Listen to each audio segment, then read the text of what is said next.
Good morning, everybody. It is Tuesday, Talk Tuesday. We are at the Straight Road, playing in the water. It's actually quite nice today. No wind for once. Oh, I'm being stabbed. No, you know the rules. Archie has figured out if he wants to keep his stick, he just has to be close to me because there's no playing or anything close to me. Whoop. Oh, crazy running. Crazy running. Good job, guys. All right, who do we have? We have Cosmo, who should stop eating grass. Thank you. Got Stella, Archie, Tucker, Hamish, Kronk, Nova, little Rosie, Marlo, Murphy, and Phoebe. Okay, let's go. I'm coming. Stella, whatever it is, no.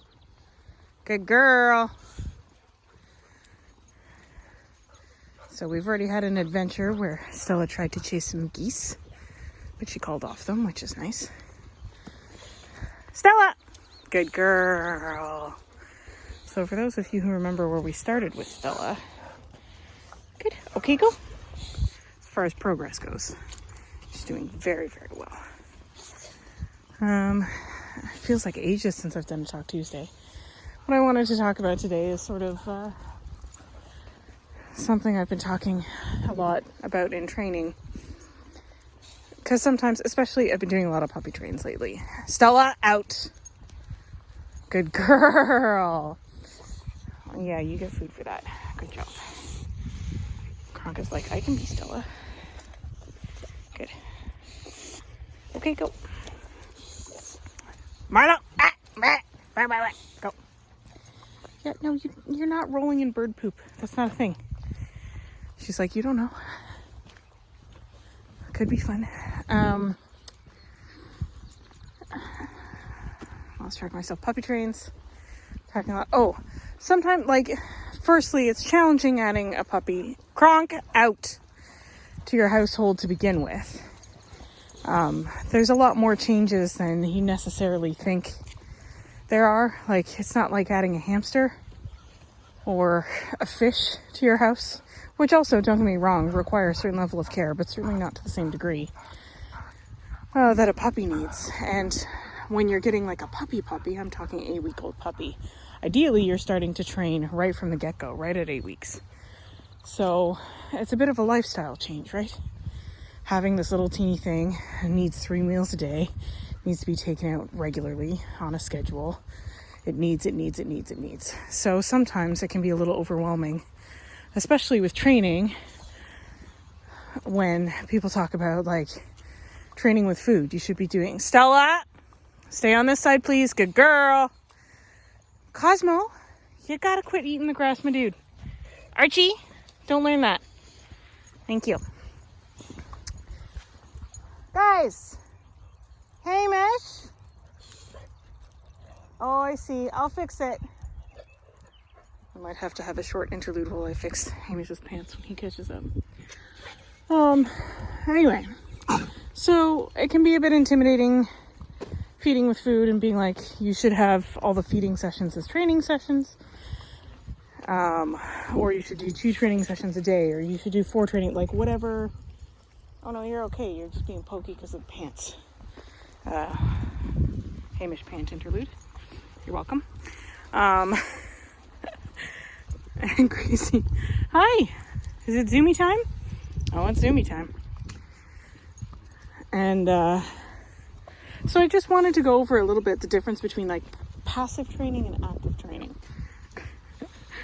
Active training is when you're working with them, doing drills, having them work for their food, sits, downs, heels, all that fun stuff. Passive training is mostly place training is a good example for this one. So when you, Cosmo, quit eating the grass. Thank you. Good boy. Yeah, you're a good boy, bub. So when you, Stella, this side. Thank you. when you do place training or any sort of duration training, even like being in a kennel can be considered passive training. But I'm going to stick with place training for my example. So the idea with place training is to build it up so that your dog can be on a place for literal hours if necessary.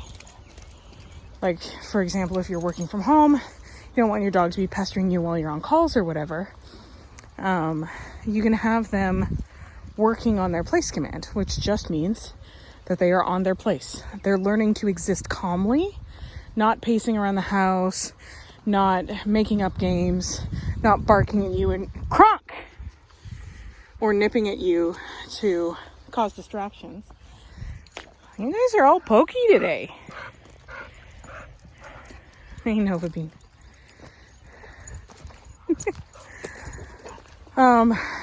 And it doesn't seem like it to us. It doesn't seem like work. Like, you're like, well, you just have to lay there and sleep. But especially for puppies, that's hard work because they're learning to be chill.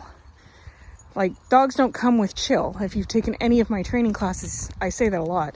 Dogs do not come with chill, especially working dogs. Like retrievers. What else do I... Nova!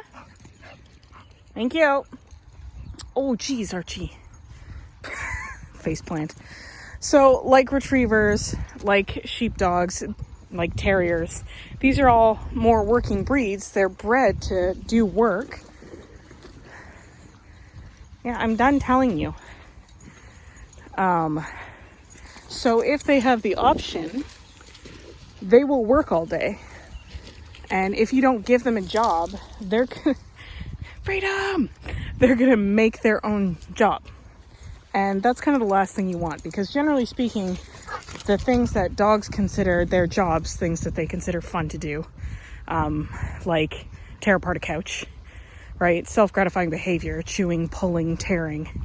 Archie, we're gonna leave the living tree. Archie, leave it. It is a live tree. Go for a dead tree. Thank you.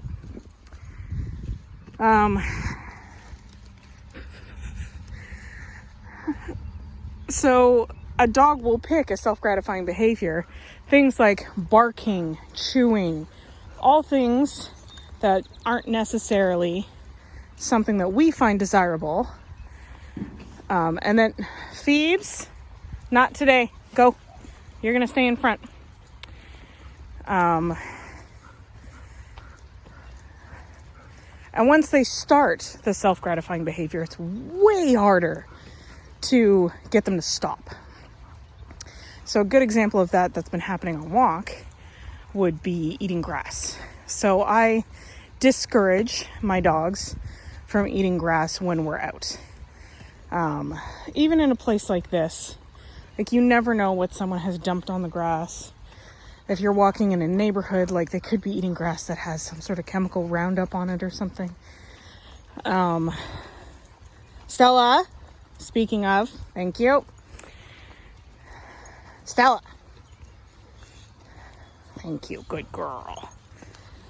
And the key with it, as you can see, is just consistency. Oh, bit off more than she could chew. So every single time they eat grass, you have to stop it. Can you stop it before they eat their first blade of grass? Probably, but it's really tricky, as you can imagine. So, like, even Kronk does it. And fresh, tasty spring grass is the best kind. So, Phoebes, now you're too far. She's like, but the sound. Good girl. Okay, go. The sound was scary. Okay, so I hope that made sense. And just like any other video, if you got questions, you know what to do. And I'm going to sign off because we're getting close to that 10-minute mark. So, hope you guys are having as much fun as your dogs are. And we will talk to you soon. Cheers.